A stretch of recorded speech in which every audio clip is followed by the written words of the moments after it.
Domino's Pizza slides by over 10%, and we're going to talk about Goldman Sachs' latest warning. And let's take a look at the fear and greed index. We are now just barely back into greedy territory. Is this about to come slamming back down into neutral today? Because when you look at the latest investor sentiment survey, what do we see? We got a very hot reading at 52.7%. So we have everybody jumping on the bull bandwagon. But as we go on to talk about what Goldman Sachs says here in a few moments, we're going to see why that could be flawed. Now, we take a look at Domino's Pizza. We can see right now where this line is, roughly where my cursor is where we are trading in pre-market, down 11.78%. And if you look, it's low enough to go ahead and take out the gap down here. Now, if we measure all the way up here from the recent high down here towards where we're currently trading, that's a 23% drop from high to low. And our stock's going to be able to recover today from what they lost yesterday. We come over and look, Domino's Pizza slides 10% on Q2 revenue. And basically what it goes on to say is the revenue slid by 5%. So they had a 5% miss on revenue. Now, when we look at what other earnings we may have out today, after the bell, I'm going to have my eyes focused on Netflix. Netflix will be coming out after the bell. And we can see Netflix is expected to move plus or minus 9%. However, if you guys were selling options yesterday on United Airlines, which had it also expect to move a plus or minus 9%, you can see that if you're selling options, well, you would be very well off, because right now United Airlines in pre-market is only up 1.45%. So they got it wrong on that one. Are they also going to get it wrong on Netflix? Meaning Netflix is not going to move plus or minus 9%. We look at the MACD indicator on Netflix. It is trending to the downside. We have a good separation of the two lines, trying to make its way back down towards the zero line. Now we come over and look at what Goldman has to say. Don't buy the dip, as a summer slump is officially here. And this is what Goldman Sachs has to say. But when we scroll on down through this article right here, and we're going to talk about this chart right down here, but what it goes up to say is historic factoids showing that July 17th typically marks the end of the summer barbecue, pool, and private themed parties for the S&P 500 since 1928. If we scroll on down and we look, right, here's July 17th right along here. What do we see? Not very good returns after that time period. And what do we have yesterday? Yesterday was July 17th. So the question is, did yesterday basically mark the top out here for the market, meaning we're not going to go any higher and it's only going to be down, down, down for the remaining of the summer? Or is Goldman Sachs wrong? You guys let me know what you think in the comment section down below. And if you're not yet subscribed to the channel, hit the subscribe button down below and give the video a big thumbs up. Now we can see Taiwan Semiconductors right now in pre-market is up just over 1%. And we know that AI really suffered quite a bit yesterday. Nvidia was down 6%, and in pre-market, Nvidia is up almost 2% on the session. We take a look at some of the other stocks that got beaten up, like Meta. Meta right now in pre-market is up $1. We take a look at Microsoft. Microsoft is up almost 0.5%. So what should we expect out of the markets today? Because when we look at the QQQs, we had a nasty gap down, and we talked about this last night during the live stream. Left shoulder, head, could we be about to form a right shoulder and then ultimately going to go lower? One thing that is a little bit concerning if you're looking for a substantial bounce in the Qs today would be that the MACD indicator is up here at elevated levels and we are across to the downside, meaning we have a bearish cross of the MACD indicator. Then as we come over and we look at the 1 hour chart, we can see we are way below the zero line. And on the 30-minute chart, we can see we're way below the zero line on the MACD indicator. And you can see the lines trying to pinch back together. Yesterday, we had the big slide down. We had simply a consolidation down at these levels. So what should we expect today? We talked about this maybe in last night's video, but definitely during the live stream, that I would not be the slightest bit surprised if we form a D as in dog shaped profile. And what that means is we probe a little bit higher, we probe a little bit lower, and we just kind of go back and forth throughout the day. Now, I'm going to show you guys when I would go ahead and negate that thesis and say, you know what? Maybe we are going to make a run for this gap. We come over and look at the volume profile levels real quick. We have value area low coming in about 481.76. The point of control will come in at 482.84, and value area high will come in at 485.11. Notice we are right here in the minus development area of the profile, which is an area we talked about last night on stream as well. Now, if we can get above that area, we also want to pay attention. I'm going to go ahead and draw this out for us real quick. But we have another minus development area right up here.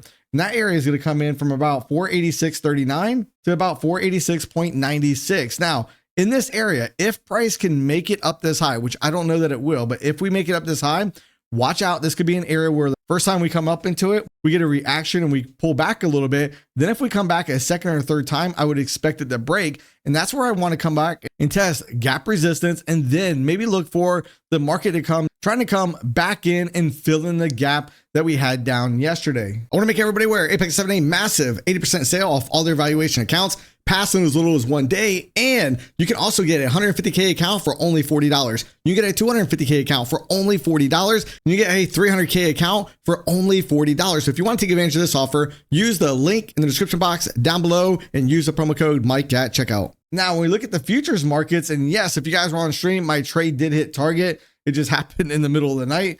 But if you look, we also had an A to B equals C to D pattern, which has already completed. You can see yesterday, we made it right down towards the 127 extension. Now, after an ABC pattern completes, I expect the market to do something other than continue in that direction. That could be consolidate, go sideways, or it can be correcting on the way back up. Now, if we're looking for a correction on the way back up, I'd kind of be focused on this volume area right up here, anywhere from 28,194 to about 20,237. Then as we come over, look at the daily profiles. This is the area I was targeting last night on stream, and essentially we did hit it. The market just kind of died out and didn't do a whole lot. But then last night while I was sleeping, we did make it up towards that area. But the other area I'm really watching is right around value area high from yesterday at 20,185, all the way up here to about 20,205. I'm going to go ahead and mark this off. This is where things are going to start to change. If indeed we can break above this minus development area today, then I'm going to say, you know what? We're probably going to go substantially higher.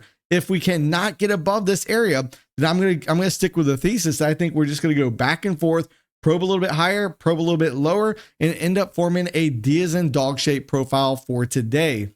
Now, when we come over and look at the SPY, yesterday we had that gap lower, and we can see right now in pre-market, we're up $1.24, up 0.22%. We look out here on the 4-hour chart, MACD indicator is crossed to the downside. On the 1-hour chart, we are below the zero line with a good separation of the MACD, of the two MACD lines. But then on the 30-minute chart, notice how we've come down, and then the angle has changed on the MACD indicator. More so is trying to flatten out. And here's what we want to watch for. If you want to be a bull in this market, do we break the low, basically setting a trap, and then we run back up? You can see we're almost up right here at value area high, which comes in at 558.33. The point of control will come in at 557.43. Value area low coming at 556.95.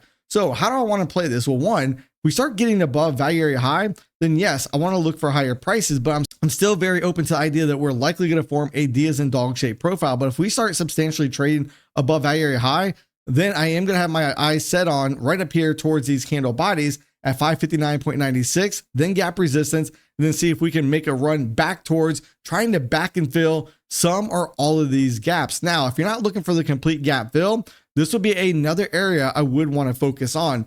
And we're simply mark this off, candle wick to the candle bodies, and go ahead and extend that out to the right.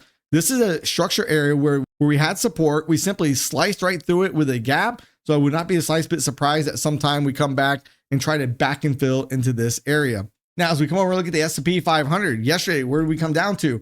Right near this high volume area. So if we start to bounce back up, where are we likely to go? We do have a little volume node right here, which comes in at a price point of 56.65.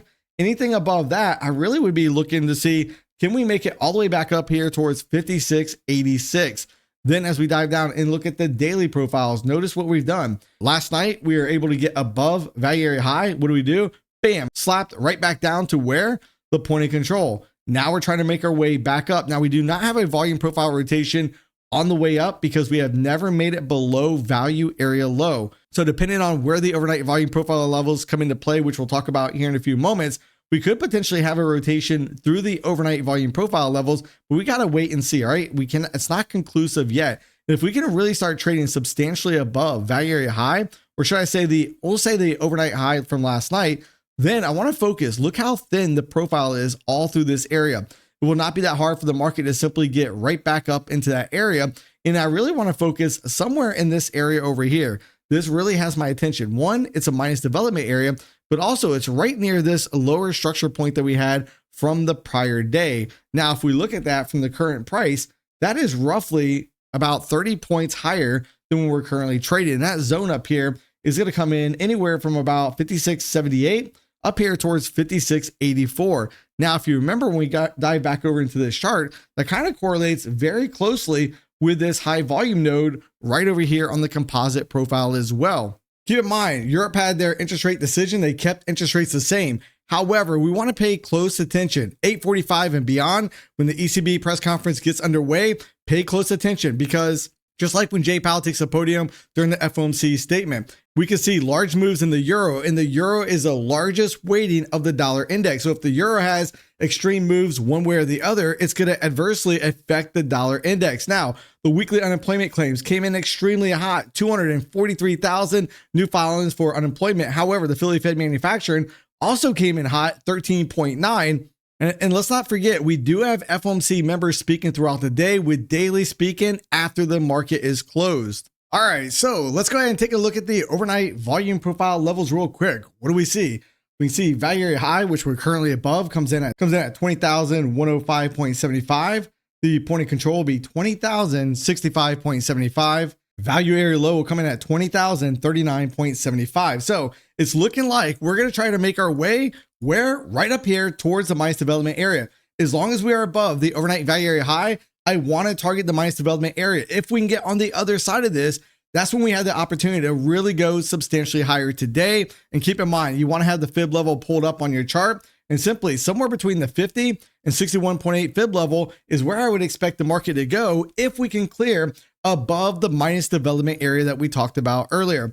Then we come over and look at the S&P 500. We can see value area high, 5653.75.